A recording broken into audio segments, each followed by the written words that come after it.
Nawailuhum.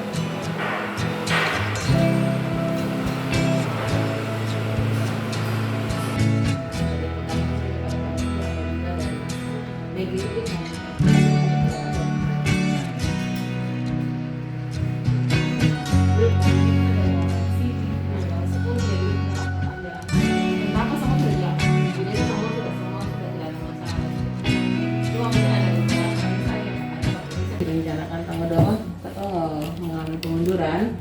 Hal ini terkait dengan ada beberapa permasalahan dengan dalam pentahapan.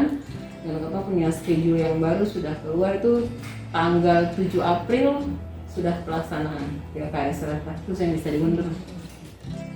Persiapan dari setiap desa 8 desa itu juga. Persiapan sudah semua, mulai dari DPS, hampir semua, bukan hampir, sudah semua desa melaksanakan itu.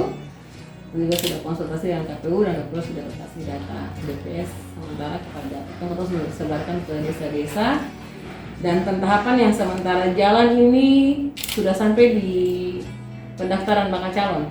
Malahan tadi ada satu desa di Salata itu sudah sampai di tahap pengundian nomor urut sesuai dengan time schedule yang kita laksanakan. Jadi selama ini sudah jalan. Sistemnya ada tetap pemilihan secara Ketemu kemarin dari kita langsung bahwa untuk kali ini ketemu untuk 2 desa yang akan ikutin kayaknya ketemu saya laksanakan ketemu secara manual serentak saja, karena kalau tahapan ikutin pasti makan waktu juga terkait dengan pengadaan alat yang mau digunakan, itu membutuhkan waktu sekitar 1-2 bulan untuk pelaksanaan lelang dan sebagainya. Jadi karena ketemu dimintakan untuk segera, jadi kita laksanakan itu secara manual. Yang penting hasilnya itu adalah kades definitif yang ada di desa itu terwujud sesuai dengan harapan dari masyarakat. Ibu ada informasi di desa kalau misalnya ada kayak gimana Ibu?